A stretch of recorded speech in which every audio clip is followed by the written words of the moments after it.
बहुत बड़ा जंगल था। उस जंगल में हमेशा स्नोफॉल गिरता था। उस जंगल का नाम मुस्तांग था।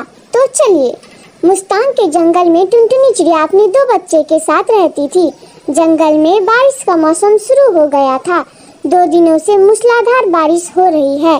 चारों तरफ पानी ही पानी भरा हुआ था। पूरा जंगल डूबने वाला बारिश था। चारों तरफ तूफान चल रहा था। हे भगवान, कितना बारिश हो रहा है। बारिश तो रुकने का नाम ही नहीं ले रहा है। घर का सारा राशन भी खत्म हो गया है। मेरे बच्चे भूखे हैं। अगर आज भी अपने बच्चे को भोजन ना दे पाई, मेरे बच्चे भूख से तड़प तड़प के मर जाएंगे। चाहे कुछ भी हो जाए, मुझे कहीं से भोजन का जुगाड़ तो करना ही होगा। टुनटुनी चिड़वा के पास भोजन मांगने उसके घर चली जाती है।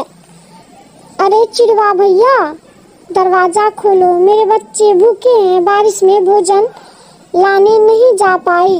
थोड़ा बहुत मेरे बच्चे के लिए भोजन दे दीजिए, चिड़वा बोलता है। मैं तुम्हें भोजन कहाँ से दूं टुनटुनी, मैं भी तो 2 दिन से घर पे बैठा हूँ। बारिश के कारण मैं अपने फल नहीं बेच पाया। भोजन चाहिए तो मेरे सारे फल को बेचना ही होगा और मैं तुम्हें पैसे दूंगा और उस पैसे से तुम अपने बच्चे के लिए भोजन खरीद लेना। अरे ओ चिड़वा भैया, चारों तरफ पानी से भरा हुआ है, डूब रहा है सब कुछ। मैं कैसे जाऊंगी?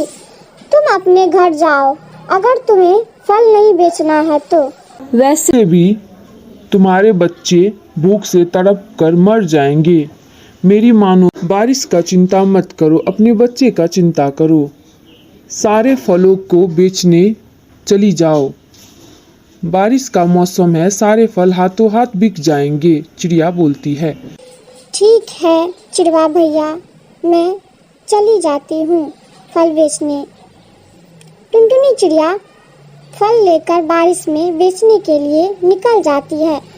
फल ले लो, ताजे फल ले लो, फल से अपनी सेहत बनाओ। ताजे फल ले लो, सस्ते अच्छे फल ले लो। टुनटुनी की आवाज़ सुनकर सुंदरी कौवी बाहर आ जाती है। लगता है टुनटुनी की आवाज़ है। अरे वाह, ताजे ताजे फल हैं, खाने में मज़ा आ जाएगा। हाँ बहन जी, ऐसा फल बिल्कुल ताजे हैं, आप एक बार खरीद के तो देखिए, बिल्कुल ताजे फल हैं। टुनटुनी चिड़िया सारे फल बेच लाती है और सारे पैसे लेकर चिड़वा को दे देती है। अरे वाह टुनटुनी, ये तो बहुत जल्दी सारे फल को बेच दिया। यह लो कुछ फल और पैसे, अपने बच्चों को दे देना खाना। टुनटुनी फल और पैसे लेकर वहाँ से चली जाती है। जब टुनटुनी घर पहुँचती है तो उनका घर तो वहाँ था ही नहीं। तेज बारिश में उसका घर टूटकर बह चुका था। दोनों बच्चे पास के पेड़ पर बैठ के रो रहे थे। मम्मा, हमारा घर बारिश में टूट के बह गया। बच्चों, तुम लोग सुरक्षित तो हो ना? तुम्हें कहीं चोट तो नहीं लगी ना? नहीं मम्मा, हमें कोई चोट नहीं लगी, लेकिन हमारा घर टूट गया। अब हम कहाँ रहेंगे? अभी तुम लोग घर की चिंता मत करो, यह फल खा लो। तभी वहाँ से परी गुजर रही होती है। अबला माँ को देखकर रुक जाती है। क्या हुआ चिड़िया रानी, तुम उदास क्यों हो?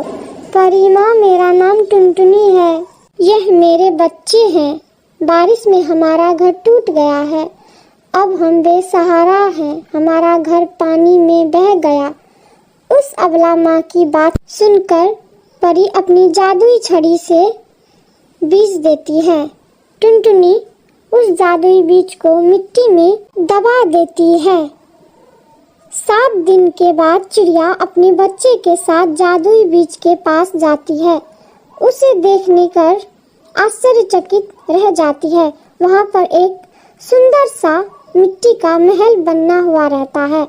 इसे देखकर टुनटुनी उसके बच्चे बहुत खुश हो जाते हैं। वह लोग खुशी खुशी उस जादुई मिट्टी के महल में रहने लगते हैं। तब से तो ना भोजन की कमी थी, ना ही रहने की दिक्कत थी। वह सब अपनी जिंदगी हंसी खुशी बिताने लगते हैं। किसी जंगल में मुन्नी चिड़िया अपने परिवार के साथ रहती थी। चिड़िया अपने परिवार के साथ हंसी खुशी रहती थी। एक दिन मुन्नी चिड़िया का पति शहर कमाने चला गया। बहुत दिन बीत गया पर कौवा का कोई अता पता नहीं था, तो मुन्नी बहुत दुखी रहने लगी। उसने माँ जी से पूछा, माँ जी बहुत दिन हो गया है, मेरे पति नहीं आए हैं। माँ जी बोली, बहू चिंता मत करो, मैं मिट्टी तोता को बोलती हूँ मेरे बेटे को ढूंढने के लिए। तोता चला जाता है कौवा को ढूंढने के लिए। तो कौवा घायल अवस्था में जंगल में पड़ा मिला और तोता उसे उपचार करा के उसकी घर ले आता है और सब कालू कौवा को देख बहुत खुश हुए। मुन्नी चिड़िया समोसा बनाई और सब ने मिलकर खाया और कौवा का परिवार फिर से हंसी खुशी रहने लगता है। गाइस, आप लोग को ये स्टोरी कैसा लगा? अगर अच्छा लगा तो लाइक एंड सब्सक्राइब जरूर कर दीजिए।